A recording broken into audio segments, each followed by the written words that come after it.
Welcome back to the Two-Toe Money Super 1 British Karting Championships here at Whilton Mill. It's Rotax 177 up next, but we'd have to have a restart after a red flag caused by this incident. In the background, Darrell Bray has run over the final curve, running wide into the barriers, can't correct it in time, and this resulted a huge impact.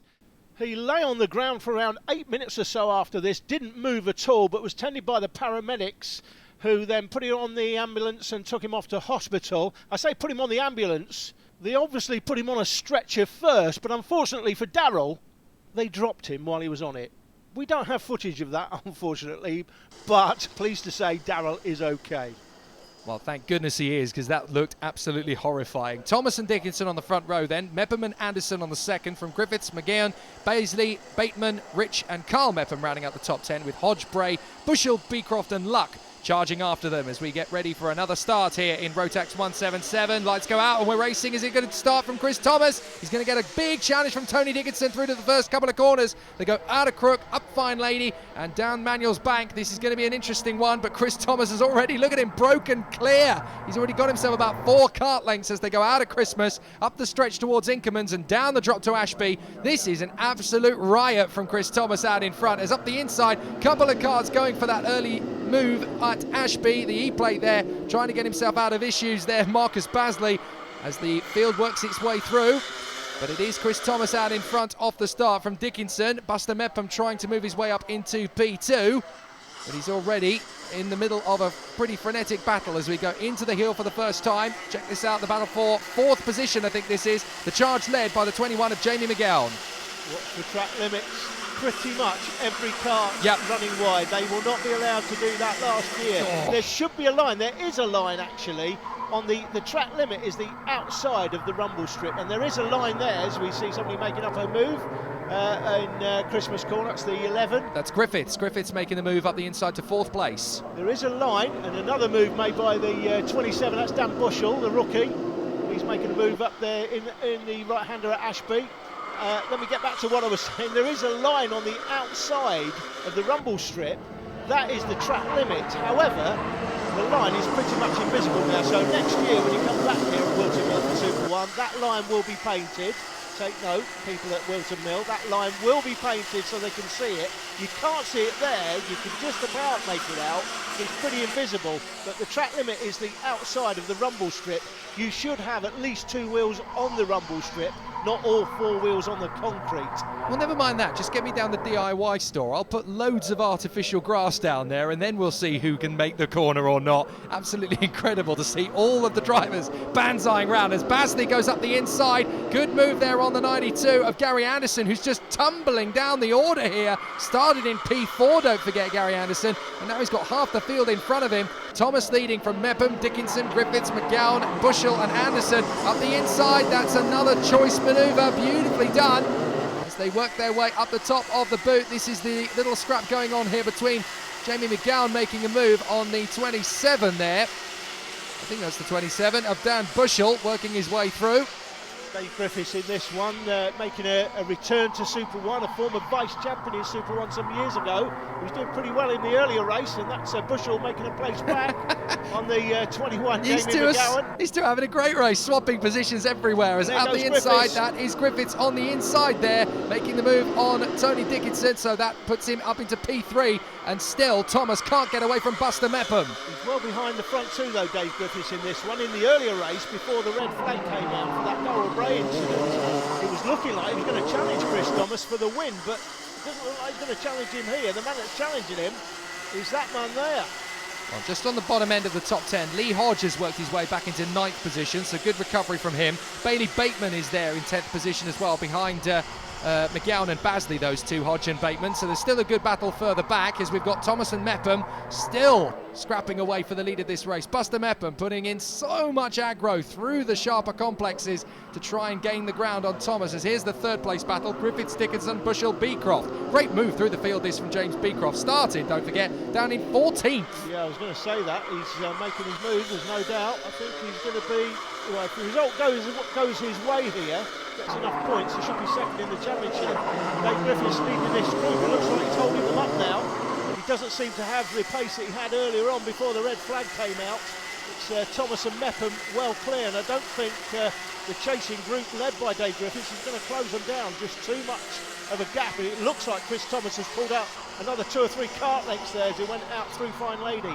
Yeah, David Griffiths is doing his best Jarno Trulli impression, holding up the field, and that was contact there between Dickinson and Bushell as Bushell suddenly realised, well, Dickinson was getting balked there by Griffiths. He had an opportunity to go through at Christmas as late as you like. He makes the move, but he's not got enough space, so they have to slide themselves back into position.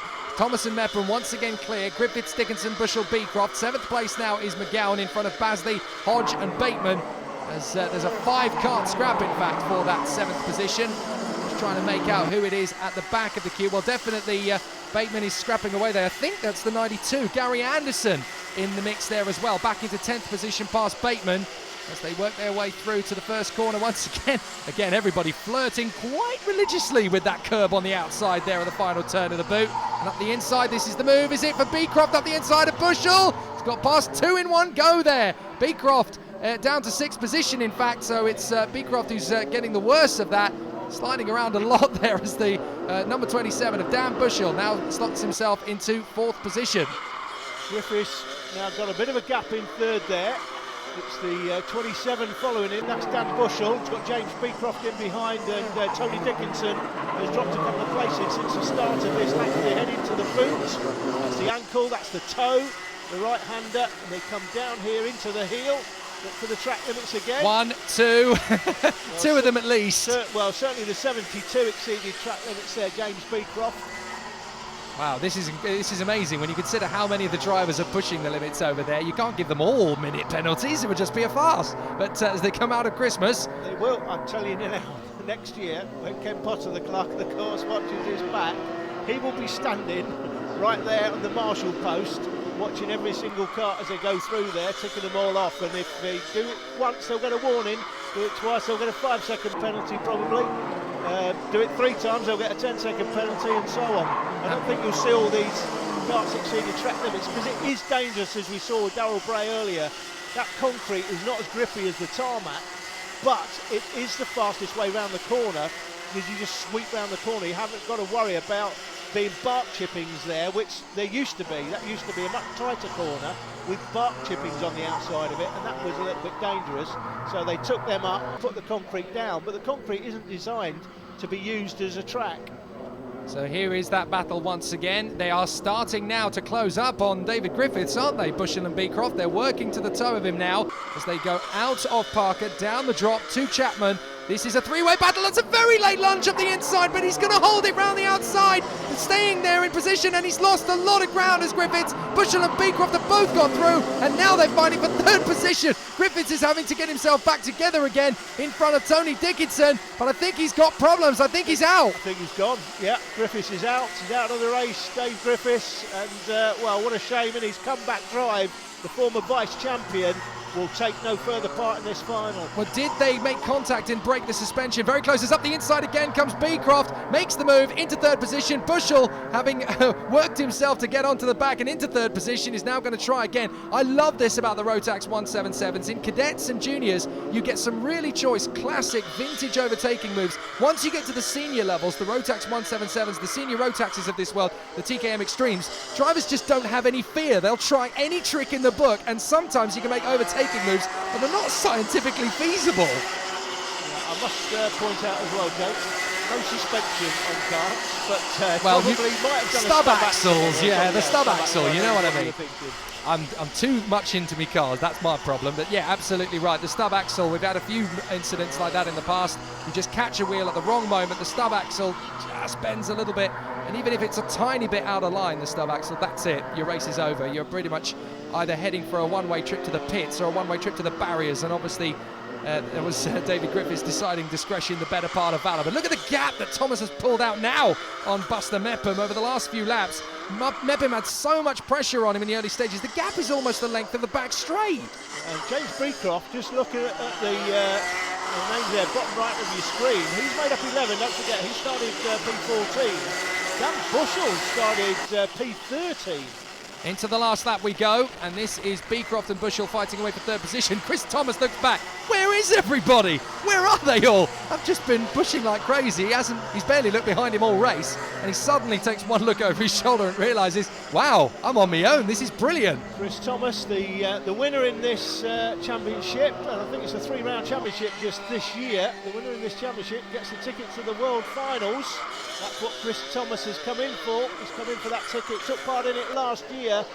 Didn't feel he did himself justice in the World Finals last year, but we're hoping to do better when he gets that ticket for later this year. Well, Chris, it's time to start thinking about wiping the cobwebs off your passport, mate. I think you're going abroad at this kind of form. Brilliant victory for Thomas. Mepham in second from Beecroft and Bushell. Absolutely magnificent race to the flag. Post-race controversy as several drivers pick up penalties, including the man second on the road, Buster Mepham, which promotes Beecroft and Bushell to second and third, and Dickinson to P4.